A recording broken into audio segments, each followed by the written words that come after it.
Seguimos hablando de economía y lo hacemos ahora en la pizarra de Diego Sánchez de la Cruz. Diego, muy buenas noches. Muy buenas noches. ¿Qué tal? Comenzamos por la contrarreforma laboral de Pedro Sánchez. Miles y miles de puestos en riesgo. ¿En qué consiste exactamente? Ponnos un poco en situación. Bueno, se acaba de empezar a comentar que efectivamente la legislación laboral española podría cambiar y podría cambiar además de forma muy significativa a partir de mañana, porque mañana en ese Consejo de Ministros, que normalmente en el caso de un gobierno en funciones sería más o menos un trámite, se esperan muchos gestos por parte del gobierno, aparte de los votantes que el PSOE quiere recuperar de Podemos. Y una de las vías para lograrlo es la contrarreforma laboral, que lo que intenta es tirar para atrás algunos de los aspectos de la reforma laboral de 2012.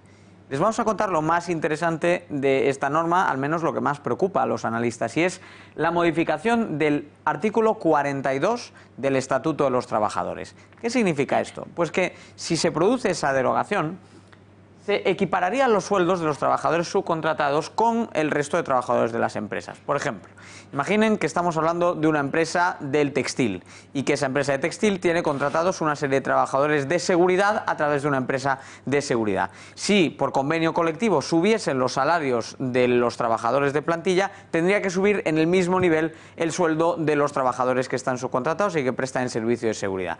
¿Qué efecto tiene esto para la economía española? Bueno, cuando echamos un vistazo es que nos encontramos que para esos servicios que están subcontratados, que son muchos, hay más de 100 profesiones, desde telefonía hasta seguridad, como decíamos antes, servicios de limpieza, es decir, muchas ramas de actividad, el aumento de costes salariales ahí sería del 40%, es decir, una cifra muy fuerte que además sería de la noche a la mañana.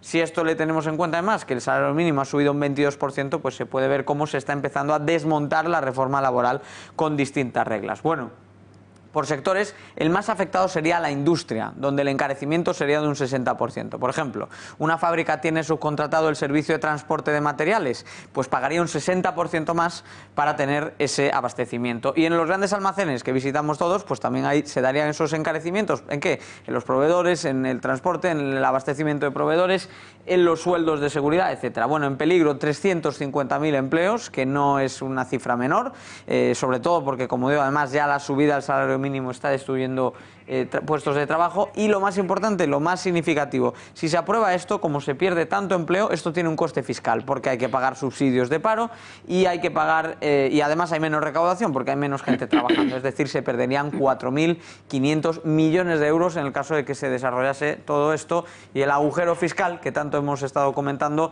se duplicaría, porque ahora mismo ya llega a ese nivel, 5.000 millones, la brecha de recaudación que no se va a conseguir. Y si le añadimos otros 5.000, pues lo estamos duplicando de la noche a la mañana. Otro asunto, Diego. El déficit en las pensiones alcanza cifras históricas. Efectivamente. Bueno, llevamos tiempo con ganas de contarles a ustedes este informe que, por llamarlo de algún modo, le vamos a llamar el Día de la Deuda. Verán, ¿cómo miden ustedes sus ingresos en casa? Yo me imagino que comparan cuánto reciben en la caja y cuánto gastan mes a mes.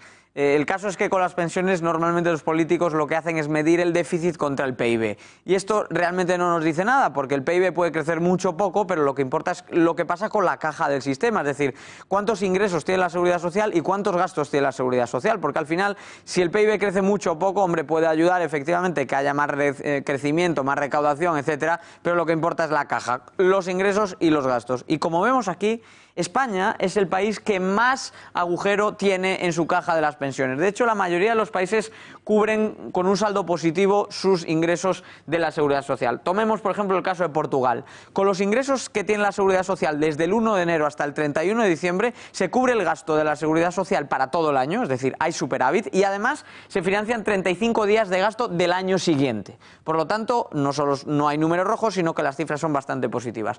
Si viajamos, por ejemplo, a Dinamarca, vemos un equilibrio.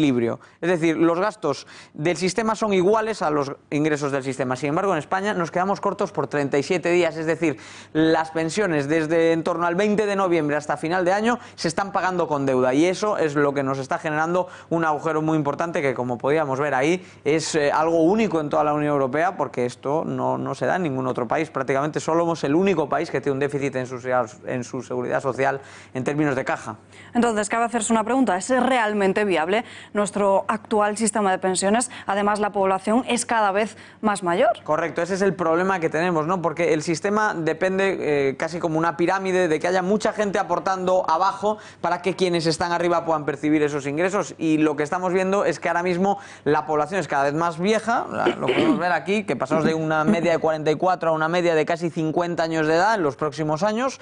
Ese envejecimiento además tiene otra consecuencia que vamos a ver a continuación en pantalla, y es que los ingresos del sistema, aunque siguen creciendo, no son suficientes para cubrir los gastos. Aquí tenemos los gastos y aquí tenemos los ingresos, lo hemos rotulado mal, pero quédense con que estos son los ingresos y estos son los gastos y estos son los ingresos. Es decir, desde el año 2010 ya hemos invertido la lógica económica que diría que hay que ingresar al menos tanto como se gasta o incluso más, y lo que estamos es en un escenario de déficit que todos los años, a fecha 31 de diciembre, está suponiendo 20.000 millones de euros más a la espalda de los españoles en forma de deuda pública. Entonces, la respuesta a esta pregunta, no. Efectivamente, con este sistema, con este modelo, con esta situación y con esta economía en España, no nos podemos permitir que las pensiones sigan así mucho más tiempo. La pregunta es qué soluciones se le va a dar a todo esto después de las elecciones del próximo mes de abril. Veremos qué sucede. Diego, gracias y muy buenas noches.